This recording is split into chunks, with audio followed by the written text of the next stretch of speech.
wabarakatuh. Halo Akademia, saya Anissa Sagita, perencana keuangan Anda. Di video sebelumnya kita sudah membahas tentang tujuan keuangan, bagaimana cara menghitungnya, apa itu tujuan keuangan, dan lain sebagainya. Di video kali ini kita akan membahas tentang apa saja produk keuangan yang bisa digunakan untuk mencapai ke tujuan keuangan tersebut. Produk keuangan ada banyak, tapi jangan sampai Anda salah memilihnya. Karena sekali Anda salah memilihnya, Anda bisa rugi uang, Anda bisa rugi waktu. Yang pertama, untuk produk keuangan yang kita sudah kenal baik selama ini, yaitu tabungan. Betul, tabungan bisa dipakai sebagai produk keuangan untuk mencapai tujuan keuangan. Jangan lupa pilih tabungan yang syariah. Namun karena karakteristiknya tabungan itu sangat aman, dan dia hanya menghasilkan sedikit bagi hasil ya, tabungan tidak dianjurkan untuk jangka waktu menengah ataupun jangka waktu panjang.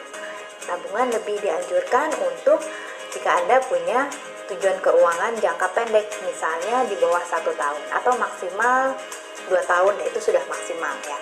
Itu yang pertama, tabungan. Lalu apalagi produk keuangan yang lain? Produk keuangan yang lain ada misalnya obligasi atau surat utang. Kalau yang syariah, surat utang pemerintah disebutnya di sini sukri atau sukuk retail. Sukuk retail ini dikeluarkan kira-kira setahun bisa sekali atau 2 kali ya. Anda perlu menghubungi bank penerbit yang mengeluarkan sukri. Biasanya sih banyak diberitakan di media-media online kapan pemerintah akan meluncurkan sukri ini serta berapa bagi hasilnya dan untuk tenornya. Biasanya untuk tenornya atau jangka waktunya kurang lebih selama 3 tahun. Nah, kalau Anda punya tujuan keuangan jangka menengah atau 3 tahun, cocok untuk pakai sukri. Bagaimana teknisnya? Anda bisa hubungi bank penerbit sukri atau bank tempat Anda membuka rekening. Lalu ada lagi saham. Saham itu kepemilikan terhadap suatu perusahaan. Jadi Anda membeli kepemilikan perusahaan dengan buktinya adalah saham. Tentu saja Anda harus pilih saham yang sesuai syariah. Yang sesuai syariah yang seperti apa?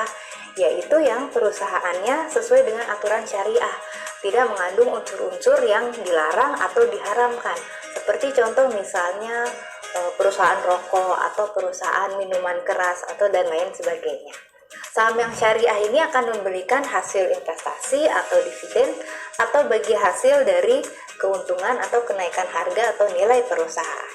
Kalau Anda ragu-ragu, Anda bisa cek di Bursa Efek Indonesia. Di situ ada indeks harga saham syariah atau biasa disebut dengan JII, Jakarta Islamic Index. Saham-saham yang masuk ke bursa itu dipastikan syariah. Selain tabungan, obligasi, dan saham, ada juga yang namanya reksadana. Kalau Anda Akademia belum pernah berinvestasi sama sekali, Anda bisa mulai dengan memiliki reksadana. Kenapa? Karena reksadana ini yang pertama, kita tidak mengelolanya secara langsung, melainkan ada orang lain yang mengelolanya untuk kita. Namanya manajer investasi. Lalu selain itu yang kedua, uang kita dipastikan aman. Aman dalam tanda kutip maksudnya adalah tidak ada resiko dibawa kabur oleh manajer investasi. Karena yang megang uang adalah bank kastodian, bukan manajer investasi. Jadi ada 2, manajer investasi dan bank kastodian. Sistemnya seperti kita naik bis untuk mencapai ke kota tertentu atau ke tujuan tertentu. Kita naik bis, yang menentukan rute adalah supirnya ya. Mana yang tercepat rute untuk sampai ke tujuan. Yang mengumpulkan uang adalah kondektur ya. Jadi supir dan kondektur tugasnya berbeda, meskipun nanti sama-sama akan mengantarkan kita ke tujuan. Ibaratnya supir itu adalah manajer investasi dan kondektur itu adalah bank kastodian yang menyimpan uang kita. Lalu reksadana ini juga punya 4 jenis. Yang pertama pasar uang, yang kedua pendapatan tetap, yang ketiga campuran, dan yang keempat saham. Yang saya sebutkan tadi berurutan mulai dari yang resikonya paling kecil dan imbal hasilnya paling kecil, dan yang terakhir adalah resikonya paling besar tapi imbal hasilnya juga paling besar. kesemua jenis ini memiliki jenis saham syariah, memiliki jenis-jenis reksadana syariah juga ya. Jadi setiap jenis punya reksadana syariah. Tergantung Anda mencarinya di manajer investasi yang.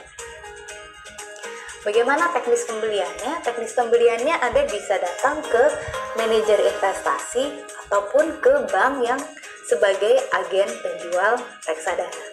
Di situ Anda bisa bertanya-tanya, Anda bisa memilih mana saja reksadana syariah yang cocok untuk tujuan Anda. Produk lain yang bisa Anda gunakan untuk mengejar tujuan investasi Anda adalah logam mulia atau emas batangan. Nah, emas batangan ini bisa digunakan untuk jangka waktu tujuan jangka pendek sampai jangka menengah. Kalau untuk jangka panjang kurang dianjurkan karena kenaikannya masih kalah oleh contohnya bisa oleh reksadana atau oleh saham. Jadi kami lebih menganjurkan untuk jangka waktu saja. Nah, itulah contoh-contoh produk keuangan yang bisa Anda gunakan untuk mencapai tujuan keuangan.